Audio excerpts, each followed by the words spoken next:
GTA 6 is getting closer and closer to us, and even after almost 13 years, we still haven't seen everything GTA 5 has to offer. Whether it's different cars, bugs, glitches, and more. GTA 5 is super complete, and in today's video, I'm going to show you some things that, honestly, I'm pretty sure most of you have no idea about. So go ahead and smash that like button right at the start of this video to show some love, some support, because if you're the kind of person who watches but doesn't like, Franklin's going to come after you. Let's go.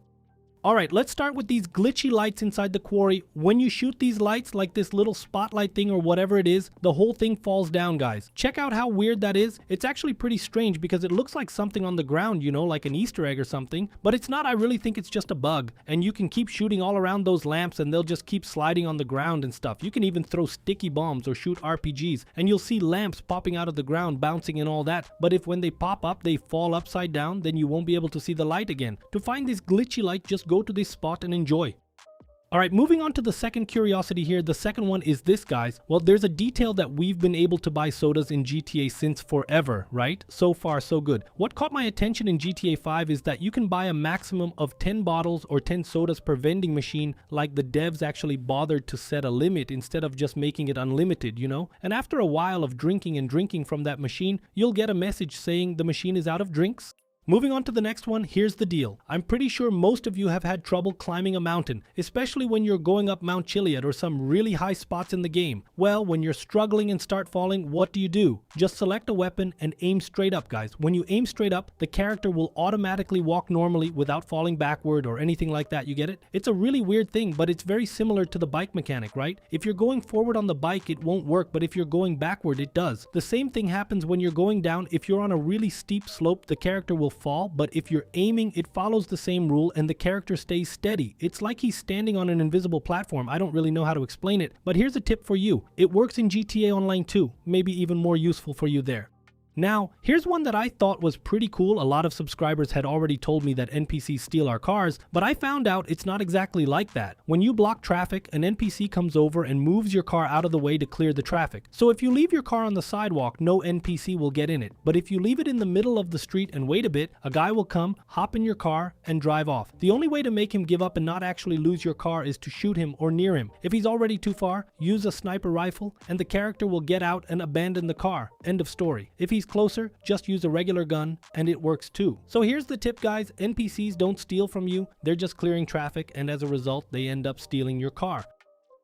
Now this one's going to be really cool. Here's the deal. When we jump into that mission in Ludendorff, North Yankton, the mission Bury the Hatchet, there are some vehicles covered in snow and you can actually bring those snowy vehicles back to Los Santos, guys. Not just the vehicle you start driving, but all the vehicles that roam around North Yankton. And I'm going to show you how to do it. First, you got to start the mission Bury the Hatchet. And remember, it can't be from replaying the mission. You need to save exactly at that point in the game. It doesn't work if you do it from replay. So when you start the mission with Michael, you're going to stop right here and get into the car behind. Check it out. To recap, you started driving with Michael. You have to start the mission with Michael. And yeah, you started driving with Michael back in North Yankton. You're going to steal a car and you need to park that car a little bit ahead. Then you'll kill the driver of a third car. Check this out, and you won't get into that third car. So you started in one car, you pick the second car to steal. Then you have to stop your car in front, get into the second car, and get out real quick. After that, you kill the NPC in the third car, because that third car is the one you're going to blow up. You'll blow up that third car to fail the mission. When the mission fails, hit the button to quit, and your character will return to Los Santos. Then you're going to respawn the second car you got into back in North Yankton, which was the car you stole. All good so far? So the second car you enter there in North Yankton is the car that will show up for you in Los Santos. As soon as you spawn at the hospital, head over to the golf course. And the most important part about going to the golf course is that you can't drive any vehicle or take a taxi. So get creative. Jump on top of a truck that's heading roughly in the direction you want to go, hop on it, use cover or whatever so you don't fall off, or any other vehicle you can climb on, or just try running, which is the slowest option. When you get here to the golf club, you're going to start a golf game. Even if you haven't played golf once in the game yet, it'll just trigger this cutscene like the one showing up for me now, which is kind of like an explanation of how the golf items work and all that. Anyway, then Michael will show up. As soon as you arrive, you're going to quit the golf game. Simple as that. You enter, then you leave, and the car you stole back in North Yankton will respawn right in front of the golf club. It'll come with all that snow on it, and that snow is actually part of the car's texture, so even if you wash it or do other stuff, it won't go away. The North Yankton plates will be there perfectly, and then you can wash the vehicle and everything else.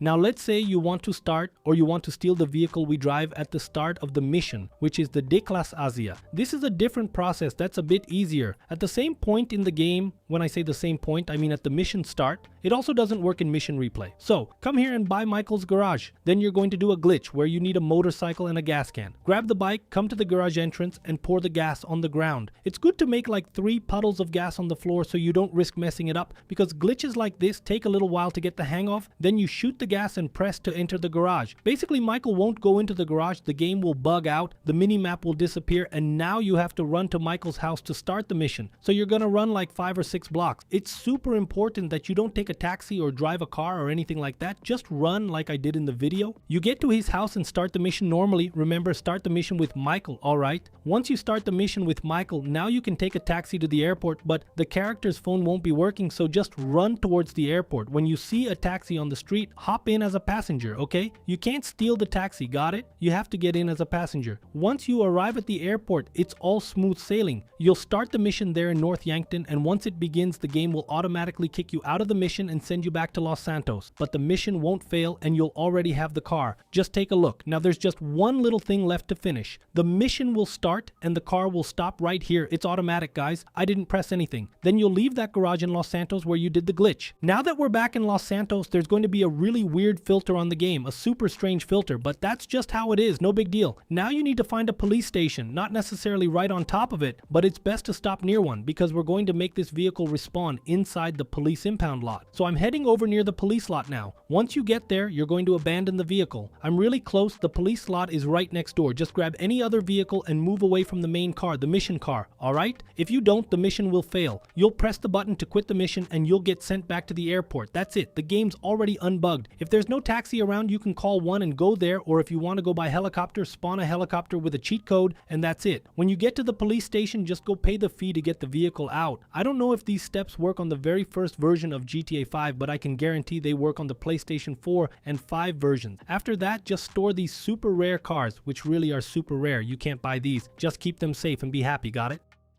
Alright, moving on to the next one, which is this. During the FIB heist, when you're playing as Michael and working as a janitor, after you finish cleaning, if you decide to explore upstairs, and you totally can, head over to the FIB office, to one specific room that's full of TVs. Now mess around with those TVs, guys. There are some chairs there, so push the chairs toward the TVs and you'll see something really weird. Basically, the game kind of bugs out, the TVs start stacking off each other, and you'll notice that the FIB is kind of like a screen overlay, and a message from Epsilon starts appearing inside the FIB building. It's super strange because, dude, it's on every single TV. It's like a legit Easter egg, but maybe it's just a glitch. I'm not gonna say for sure, but it's on all the TVs on that floor. So just go there, push the chairs at the TVs, and you'll see. Sometimes it takes a little while for the TV to move, but once it does, you'll catch that glitch I'm seeing.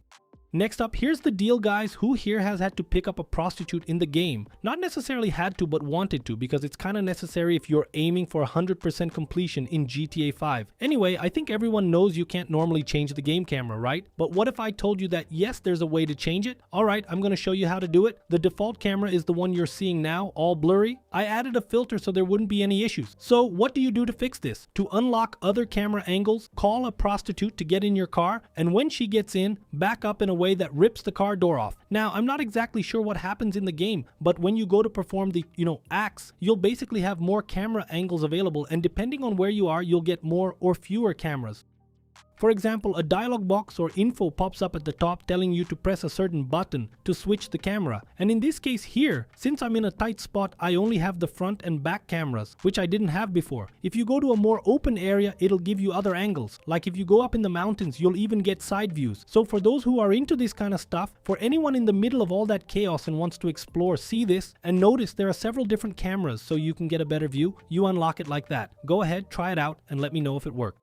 And finally, but no less important, here's the deal. We all know that if you keep following one game character, one of the protagonists, after a while, that first protagonist will get annoyed with you. If you don't accept to hang out with them, they'll end up getting pissed and start throwing punches at you, just like it's happening right now. Get up. Ask for this, big guy. So I decided to test it out to see what would happen if, for example, we were in the water and dude, there's this super weird bug. Just check it out. When you get here in the water and you refuse to hang out with the character, he won't start walking away, so you just stay standing right next to him and they'll either go down into the water to fight or fight on top of the water. Man, this is so wild. Just look. All right, you win. Drop a comment below if you already knew any of these facts. By clicking next to the yellow arrow, you'll see a crazy detail in the mission Complications, where instead of entering through the window by the car at Michael's house, Franklin climbs the plants in a move that was removed from the game. Click there and check out this wild thing. That's it guys, hope you enjoyed it. Big thanks to everyone, and I'll see you in the next video. Later!